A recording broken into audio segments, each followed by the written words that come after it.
Science is the great antidote to the poison of enthusiasm and superstition.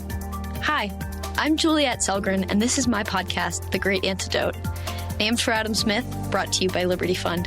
To learn more, visit www.adamsmithworks.org. Welcome back.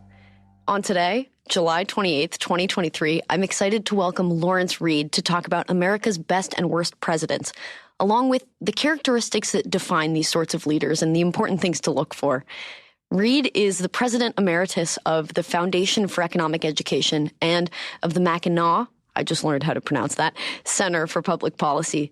He is currently the Humphreys Family Senior Fellow at FEE, and you should visit his website, lawrencewreed.com. We'll put that in the extras. Welcome to the podcast. Hey, thank you, Juliet. I appreciate your having me. So, before we get started, what is the most important thing that people my age or in my generation should know that we don't? Well, I thought about this because I anticipated you're asking it. And what I'm about to say is perhaps not something that people your age don't know. It's that they generally and seriously underappreciate it. And that is that their personal character is going to put either a floor or a ceiling over how far they can go in life. And that investing in one's personal character at the earliest possible age, when you realize how important it is an investment that you'll never regret.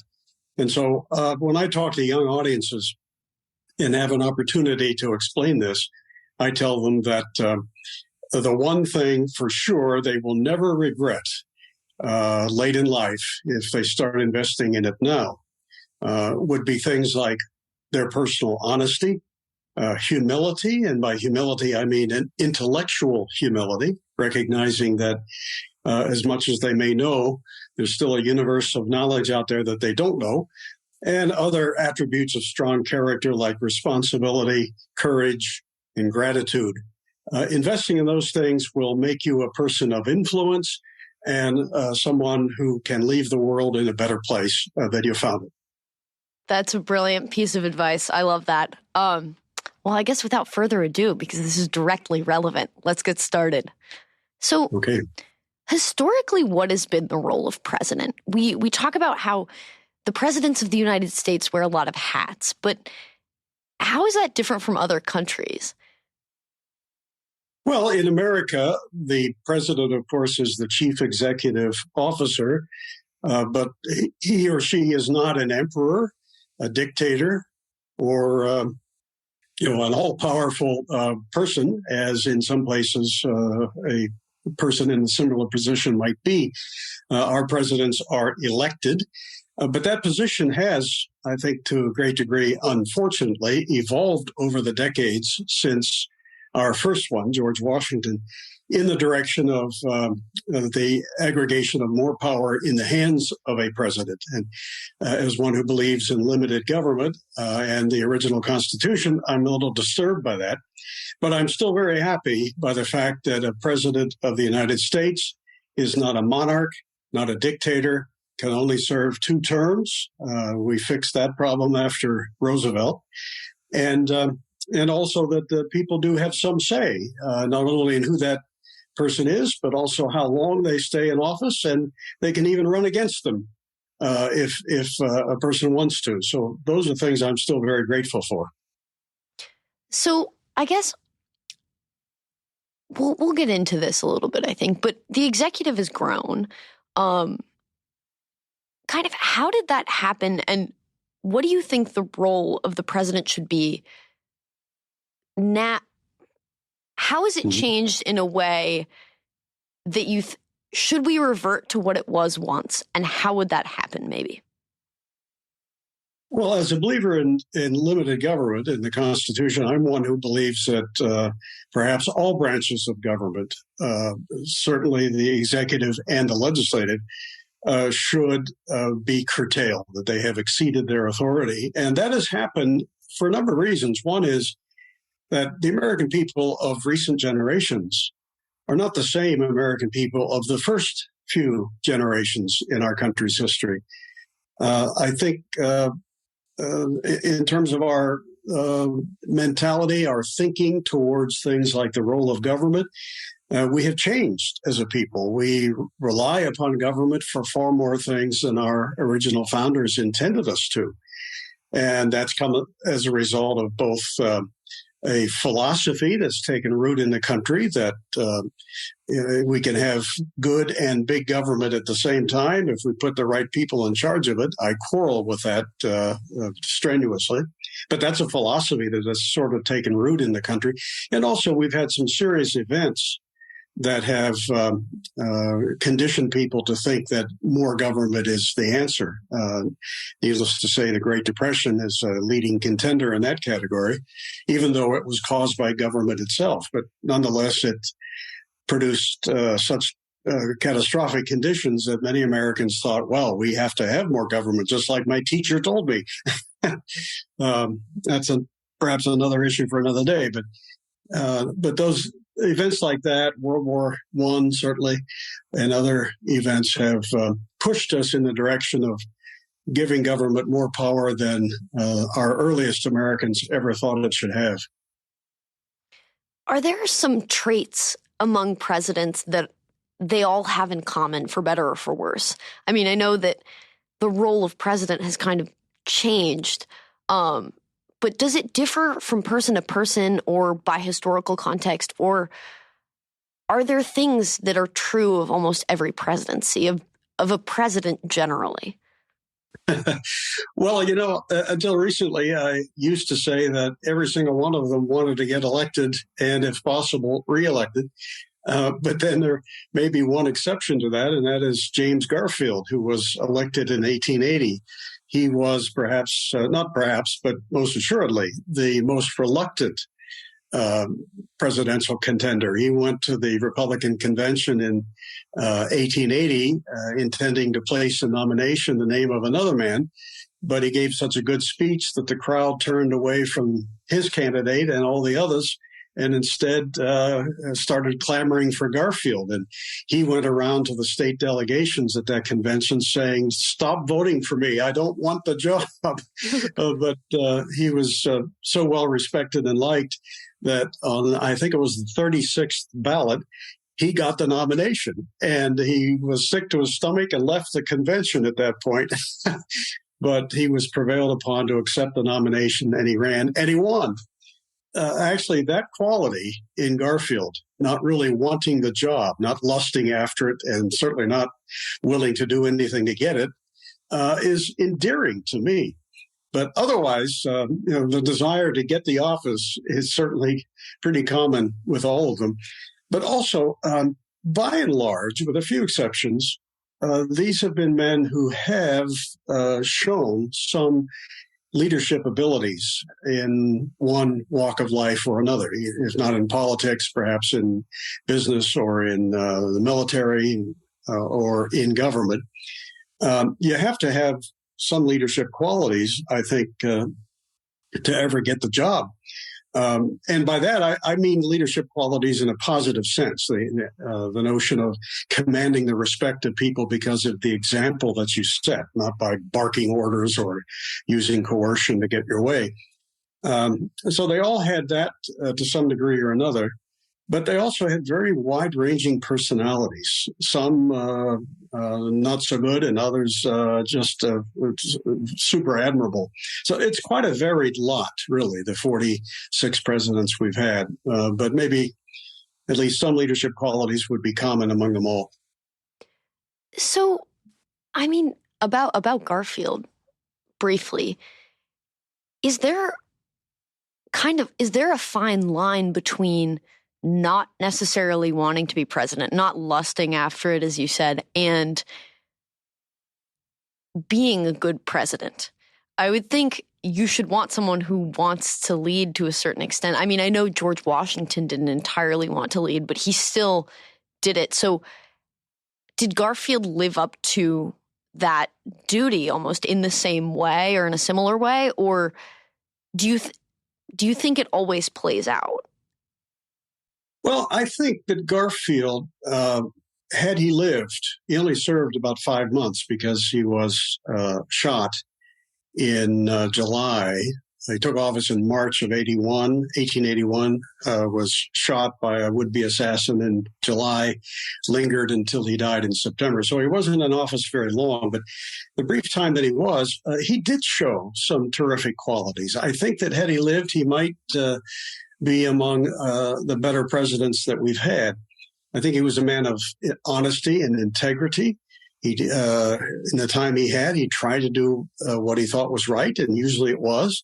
And he had some solid principles. And one of the things that I've learned about him that has really endeared him to me, aside from not lusting for the office, he understood money and monetary policy better than most presidents. He gave a speech when he was a member of Congress on the floor of the House, several hours long, with just a stitch of notes, in which he traced the monetary history of the United States and Great Britain, and came to some remarkably good conclusions, namely that whenever we have had monetary troubles like runaway inflation, bank closures and depressions and things like that, he said it was always because of some intervention by government that screwed up the money and credit supply. And when I read that speech, I thought, holy cow, he's anticipating the great Austrian economists of the 20th century, by a good half century here.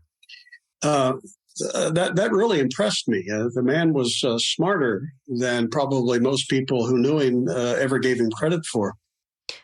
So I want to get back to this point, but just to satiate my curiosity, because I have to admit I don't really know a ton about Garfield.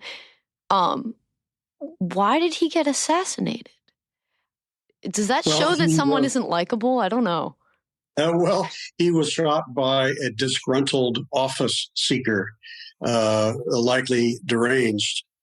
Charles Guiteau was his name, and Guiteau, because he worked in Garfield's campaign, not close enough to the candidate to know him personally, or vice versa.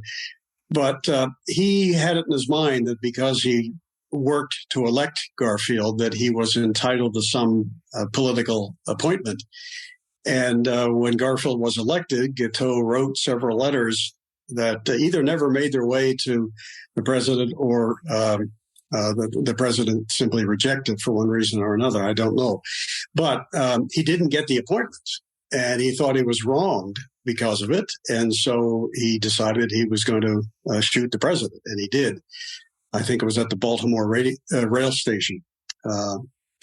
So a very unfortunate event because, as I say, I think Garfield would have proved to be a very good president.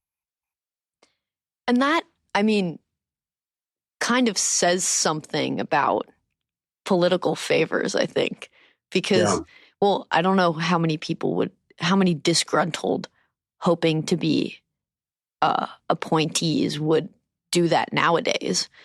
Well, I don't know, maybe they would, but so there's that kind of historical change, but also now, at least this is my impression, and this could be wrong, favors have more traction and this kind of like trading, but also, I don't know, maybe Washington has been known as a place where transactional things occur all the time. So I don't know.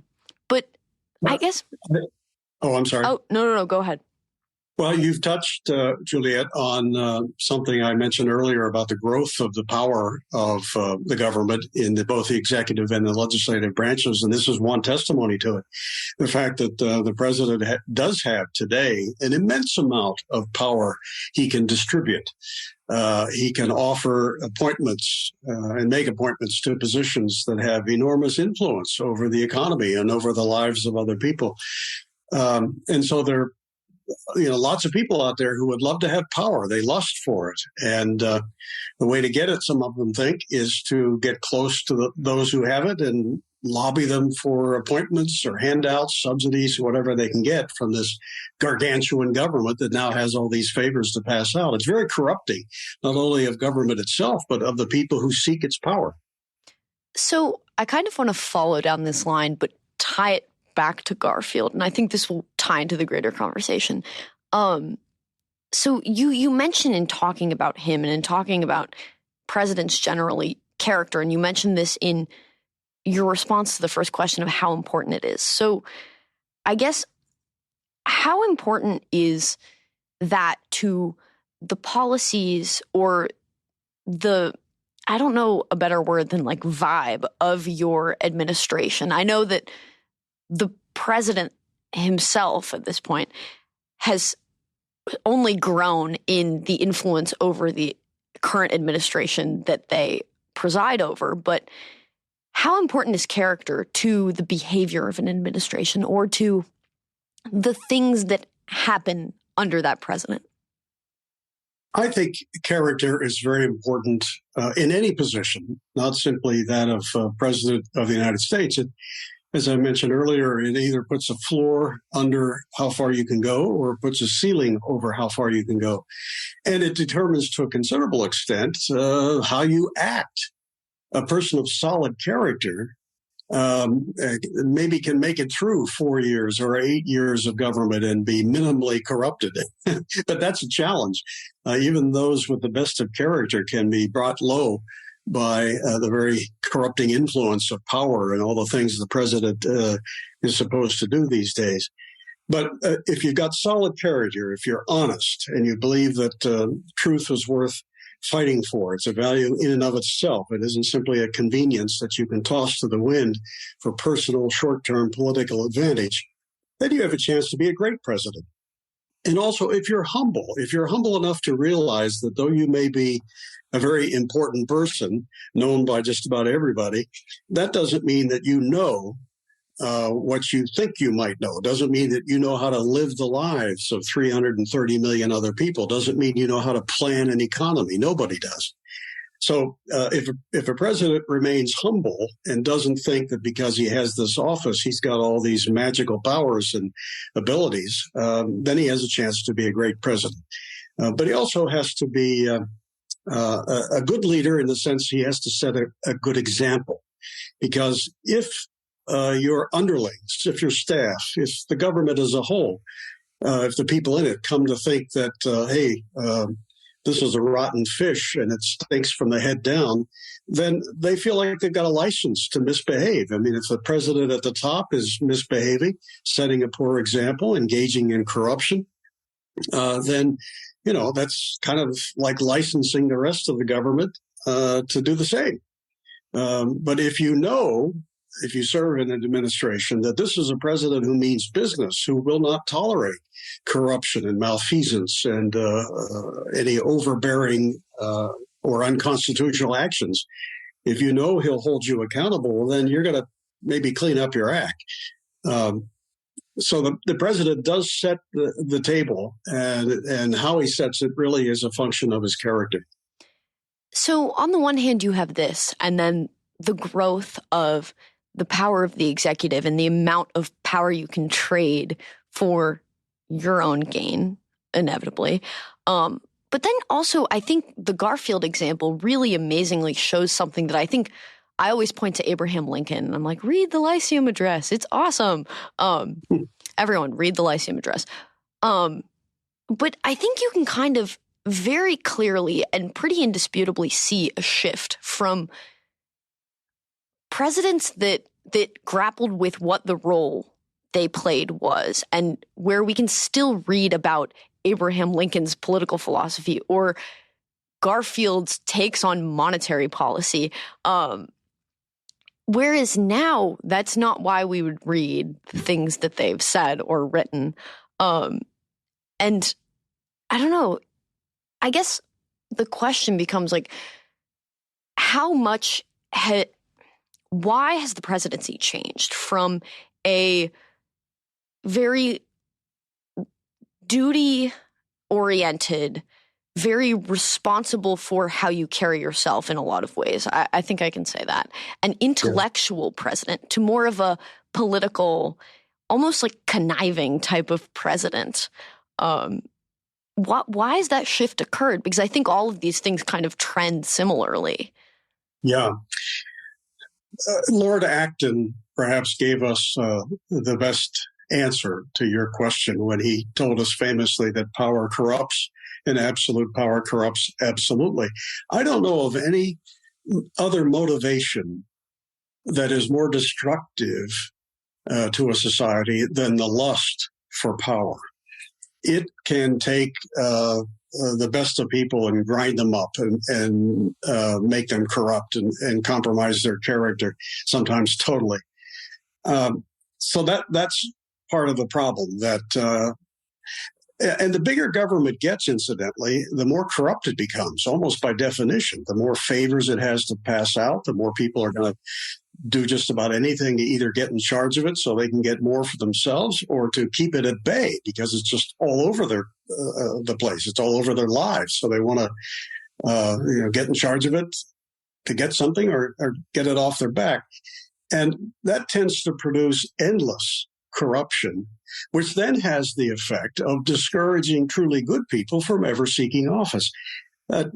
Today, how many times have you heard a good person, one that you think, wow, that person would make a good president or congressman or whatever? How many times have you heard such good people say, but not me? Why would I want to sully my reputation and dirty my hands by getting involved in that mess? Then you see scumbags who are more than happy to seek power in public office. And so what you end up with, if this trend isn't reversed, is the worst of both worlds.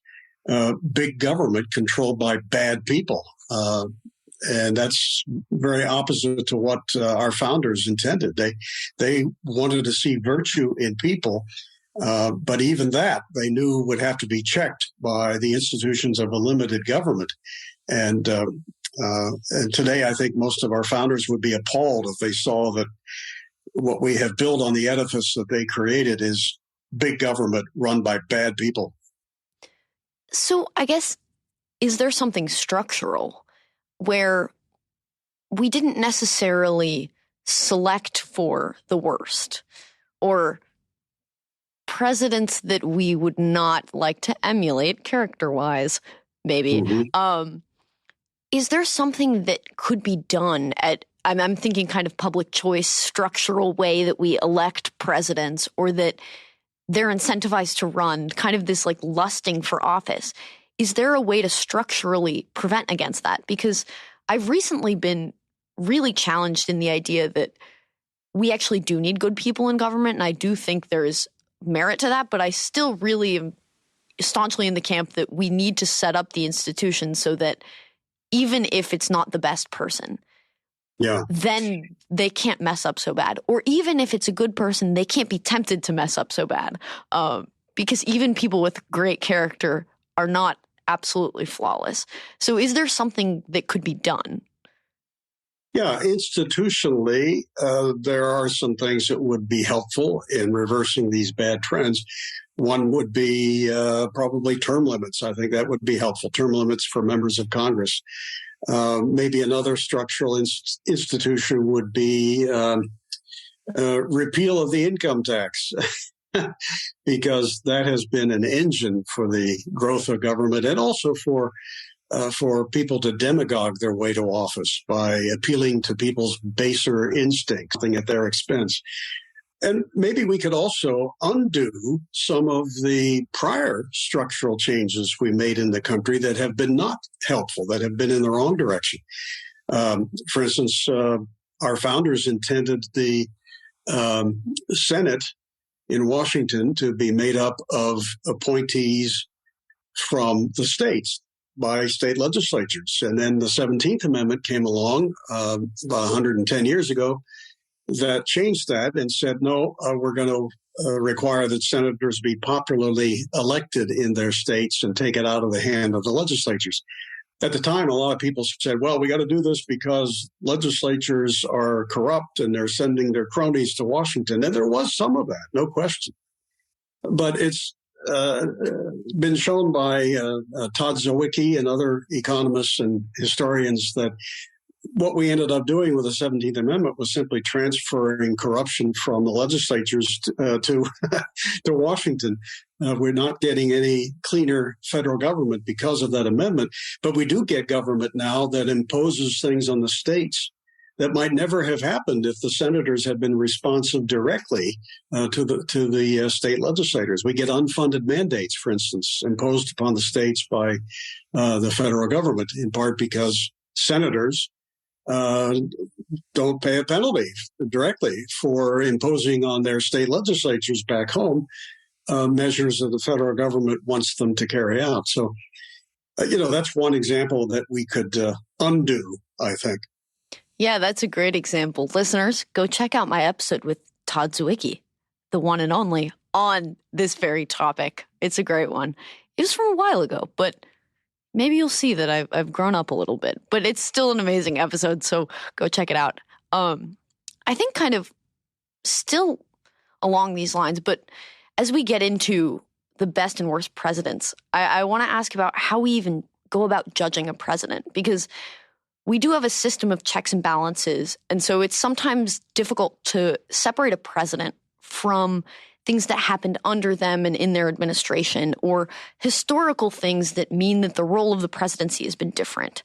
So how should we be considering economics or their love of America, or I don't know, what should we consider, and are there things to be more lenient about in judgment? And are there things, obviously character is a big one, but are there things that we should really weigh heavily on when we judge a president?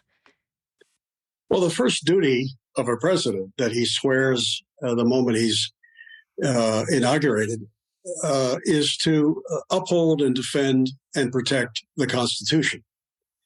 And so that's one of the criteria by which I judge a person who holds that position. I want to know, did they do their job to uphold the Constitution? Were they faithful to it? Or were they stretching it beyond the bounds of reason to encompass ever more powers for government? We've had both kinds of presidents in our history, but the best ones, in my mind, are those who said, look, my job description is the Constitution, and I'm going to stick to it because it's there for a reason. When we begin to cut corners, that's a slippery slope to the demise of freedom. That's my job, and I'm going to do it. And I like a president who tells people, oh, sorry, as much as you may want that, it's not in the Constitution. It's not within my power to give it to you. If you want it badly enough, there's a procedure by which the Constitution can be amended, and I may or may not support that. But in any event, don't ask me to do things that aren't in the Constitution. I admire that in someone because it means they've put the future of the country and their oath of office above short-term political advantage and vote buying and so much of that kind of corruption that's occurring now under our overbearing government. So that's one thing. And there, of course, personal honesty is another. I mean, you could have a good president who adheres to the Constitution, but maybe on the side, he is personally corrupt and in various ways. And that certainly, we should weigh that against them. I don't want a corrupt person, even a corrupt limited government person in office. I want somebody who's good all the way around. So that's another thing. How they handle particular crises is usually a measure of a president's performance. Both the left and the right and in between use that as a criteria, but they differ on what they would like to see in a president. A socialist would love to see a president handle an economic crisis by bestowing new powers upon the government and telling people what to do. Whereas somebody of my persuasion would say, no, I want to see a president who recognizes when government causes the problem in the first place, and instead of adding to its powers, will strip away the ones that caused the problem. Do you think there's a common ground? Obviously, in terms of actual policy outcomes, there's kind of a very normative side of things where if you think we should have more welfare, you're going to like the president who gives more welfare versus someone who doesn't. But is there a common ground in recognizing great presidents other than necessarily that across the political spectrum?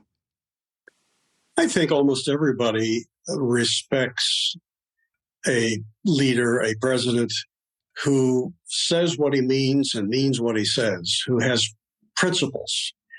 who isn't just all over the place for short-term political advantage. I think, no matter where you are in the political spectrum, there's something in just about all of us that respects somebody who says, I do believe in certain things. Here are those things, and I will do the best I can to faithfully carry out those principles that I also told people I believed in during the election. I don't care for those who tell you one thing in the election and do something different once they get elected. So we respect people of principle, even if those principles aren't always ones that we personally agree with. It's a pretty good baseline, I think. Okay, let's get into it. Who are some of the best presidents? And can you give us some examples of things they've done or their character that put them up there for you? Sure. I've always had difficulty in choosing one and saying that person was the best president because, in a sense, you're judging all of them by slightly different criteria. Some of the big issues, like I just mentioned, personal character and honesty and so forth are universal, but they all dealt with circumstances peculiar to their time. They dealt with Congresses whose makeup changes with every election. None of them were dictators, so they often had to compromise and not get all that they wanted. But among the best certainly would be the following. Grover Cleveland. He's the only president to serve 2 terms that were not consecutive. He was first elected in 1884, ran for re-election in 1888, and though he won the popular vote, he lost in the Electoral College and then came back in 1892, ran against the man who beat him, and became president a second time. I like Grover Cleveland because he was very much a man of principle, and those principles that he believed in tend to align with mine. He was a believer in small government, low taxes, less spending. He was against the welfare state. He vetoed more bills than all the previous 21 presidents combined. He was for sound money, not inflated money. And just a very good man, I think, all the way around on a personal level, as just about as honest as the day is long. Another great one that is often overlooked because he didn't preside over a war or massive policy changes or shifts or economic crises, and that's John Tyler. He was our 10th president, and he became president when the incumbent on whose ticket he ran the previous year as vice president, when that incumbent president died. That was William Henry Harrison, who died within a month of taking office, and Tyler then came into office. And, to this day, when a vice president ascends to the presidency through the resignation or the death of the president, we don't have the question come up of, well, is this new guy really the president? John Tyler set that precedent because at the time, that was a big question. It was the first time anything like this happened. And some of his opponents in Congress called him his accidency because he really didn't come to the office by choice for president of the people. But John Tyler had to grapple with the immediate issue of, did he have the same powers as Harrison, who was the president who died?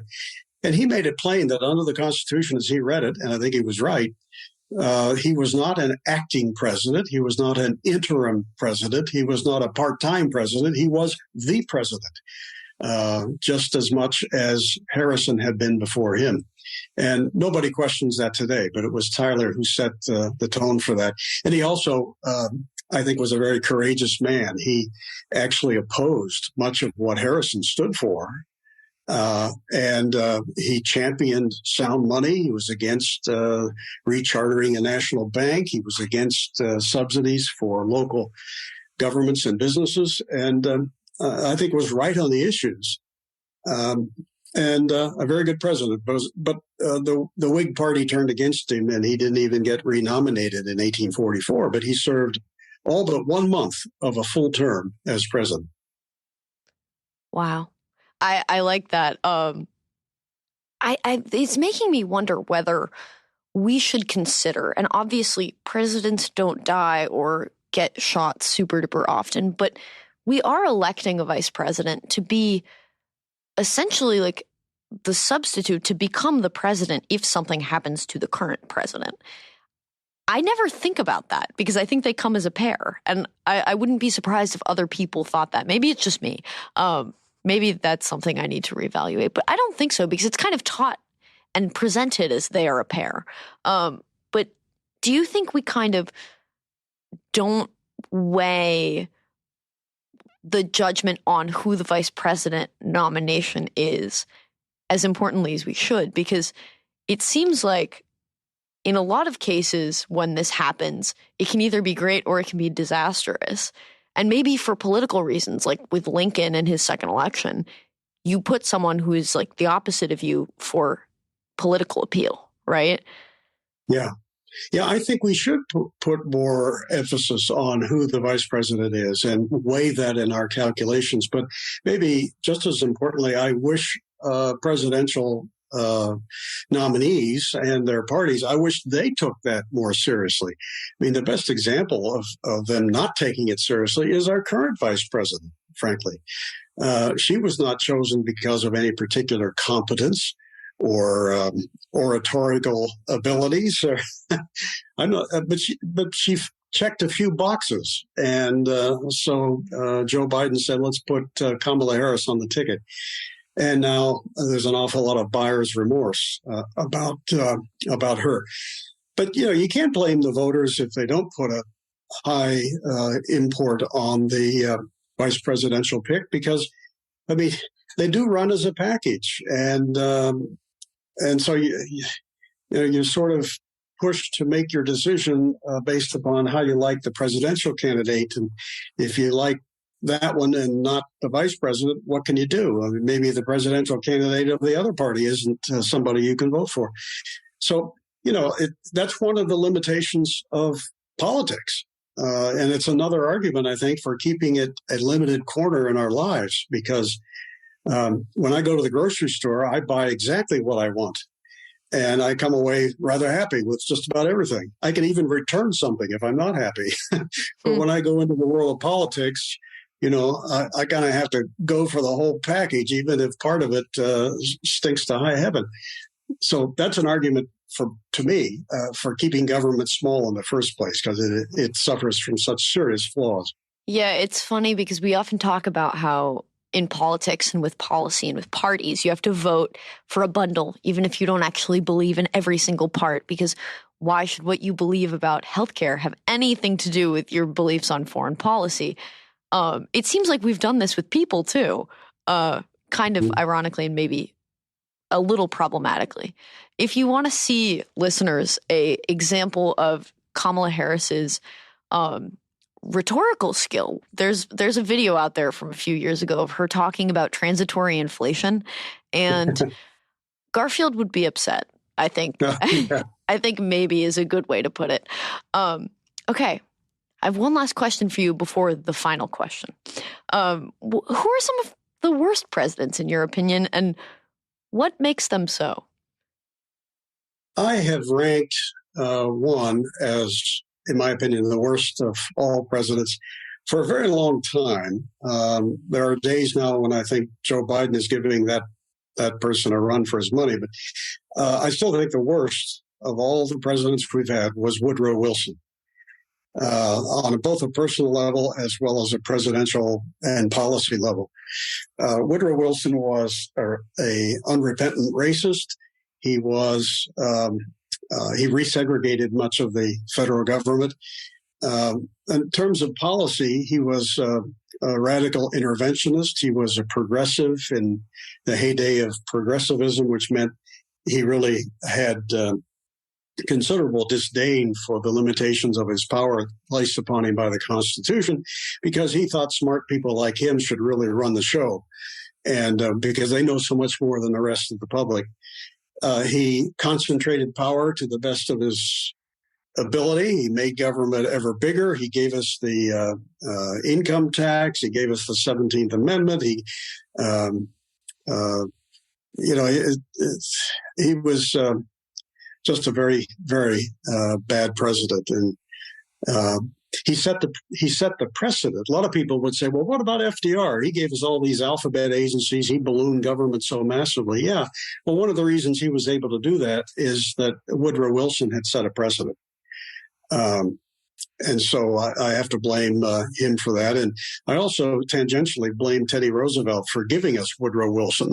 Whatever good Ted did as president, he sort of undid when he ran as a third-party candidate in 1912, handing the presidency to Woodrow Wilson. Wow. Is there anyone else that comes close? I'm not fond of Jimmy Carter either. But I don't give him the bad rap that he's most often given. I think he was personally not a dishonest person, and he did give us some deregulation that was very necessary, airlines, trucking, and even beer retailing.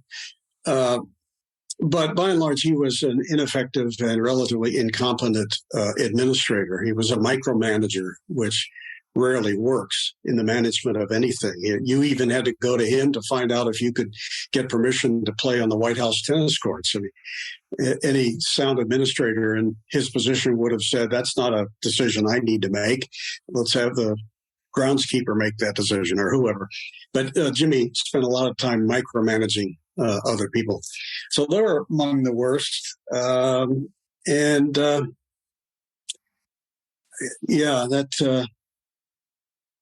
I'm hesitating only because there are so many that I don't rate very highly. Those come to mind. Let me give you an example of one who was kind of a mixed bag. He did some great things, and then he did some bad things, and that would be Andrew Jackson. I mean, I love the fact that he killed the first or second bank of the United States, a kind of Federal Reserve of its day. He killed it. And we had then an extended period of relative free banking in the country, no central bank. He vetoed bills that would have doled out federal money for so-called internal improvements, which really were subsidies to business and local governments.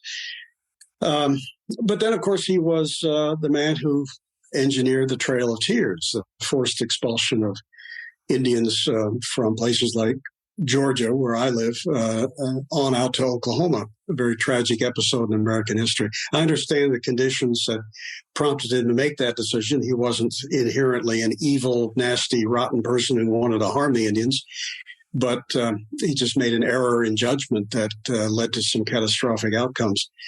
But, nonetheless, mixed bag though he was, we had presidents who were better and some who were far worse. Thank you so much for sharing all of this and for taking the time to talk to us today.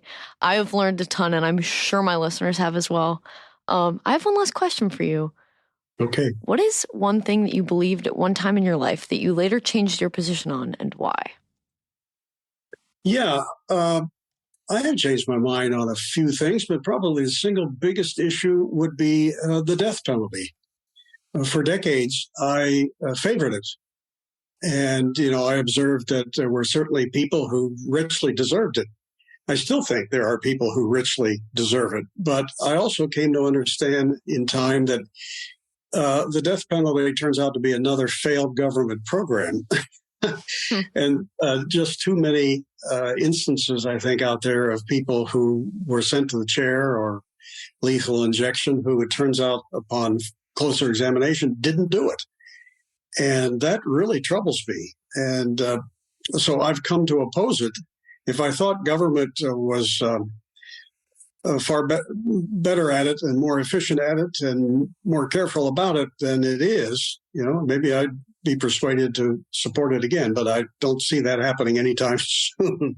So I'm against it simply because too many innocent people fall through the cracks. And there is a better alternative, which may be life in prison, or but the death penalty itself, I have come to have great misgivings about.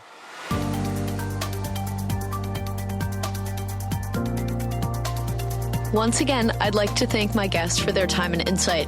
I'd also like to thank you for listening to the Great Antidote podcast. It means a lot. The Great Antidote is sound engineered by Rich Goyette. If you have any questions, any guests, or topic recommendations, please feel free to reach out to me at greatantidote@libertyfund.org. Thank you.